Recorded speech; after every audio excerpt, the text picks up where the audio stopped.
پاک صلی اللہ علیہ وآلہ وسلم اس کائنات میں تشریف لائے، باعث برکت بن کر آئے، باعث رحمت بن کر آئے، صحابہ رحمت بن کر آئے، اور تمام شعراء نے، محدثین نے، متکلمین نے، مفسرین نے اور سیرت نگاروں نے، اشعار کہنے والوں نے، منقبت کے اشعار کہنے والوں نے، سب نے اپنی زندگی نشاور کر دی ہے محمد رسول اللہ صلی اللہ علیہ وسلم کے فضائل مناقب لکھنے میں، کہنے میں، بیان کرنے میں۔ وہ سب کے سب کر گئے، مگر آقا صلی اللہ علیہ وسلم کے بارے میں یہی لکھا ہے کہ ہم نے کچھ نہیں کہا۔ آپ کی شان بہت برتر ہے، بہت اعلیٰ ہے۔ اللہ تبارک و تعالیٰ نے بہت بلند فرمایا، قرآن کی آیت اس پر شاہد ہے، وَرَفَعْنَا لَكَ ذِكْرَكَ، ہم نے آپ کے ذکر کو بلند کیا ہے۔ اللہ کے رسول صلی اللہ علیہ وسلم خود اپنی پیدائش کے بارے میں فرماتے ہیں، ایک صحابی حضرت جابر انصاری رضی اللہ تعالیٰ عنہ، مصنف عبد الرزاق میں یہ حدیث موجود ہے، جائیے وہاں اٹھا کر دیکھیے کہ حضور پاک صلی اللہ علیہ وسلم نے حضرت جابر کے سوال میں فرمایا، یا جابر، اے جابر،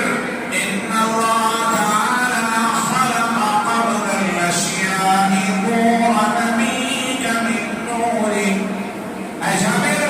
اللہ نے تمام کائنات کو، تمام چیزوں کو پیدا کرنے سے پہلے نورا نمیج من نور، اپنے نور کے فیوز و برکات سے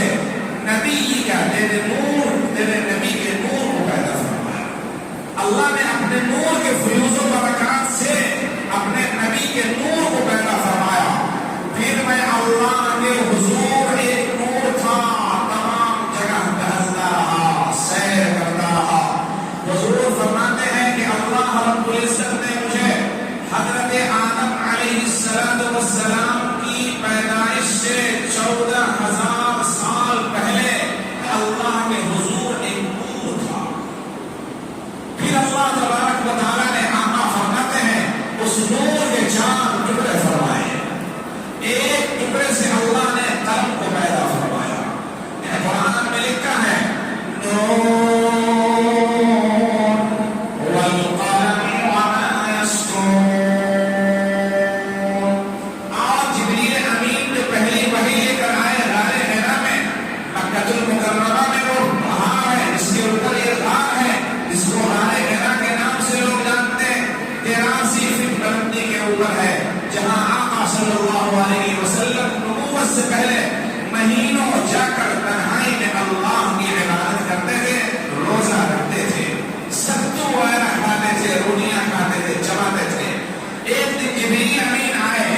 اور دبوچا پہلی وحی لے کر، اقرأ باسم ربک الذی خلق، اس میں بھی اللہ نے قلم کا ذکر فرمایا ہے، الذی علم بالقلم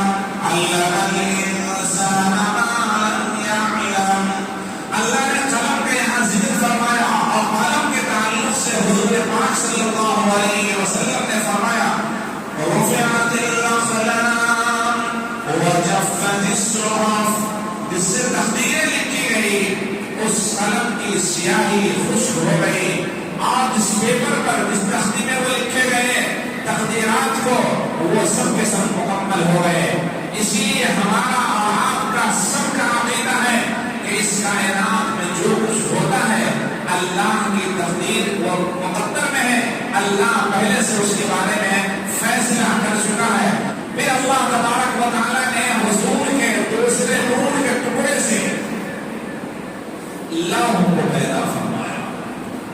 اس تختی کو پیدا فرمایا جس کے اندر ساری چیزیں موجود ہیں، لکھی ہوئی ہیں، حتیٰ کہ قرآن بھی موجود ہے۔ قرآن میں لکھا ہے بل هو قرآن مجید فی لوح محفوظ، یہ قرآن لوح محفوظ ہے۔ تیسرا ٹکڑا اللہ نے اس سے عرش کو پیدا فرمایا۔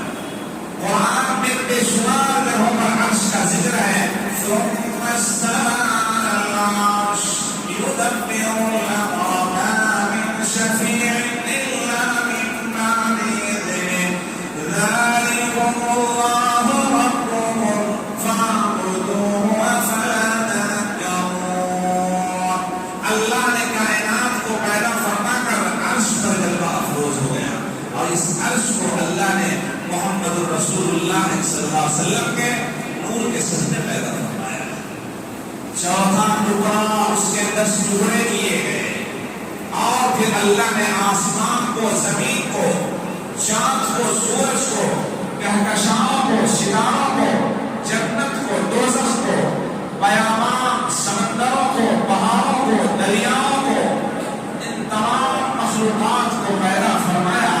گویا تمام کائنات کا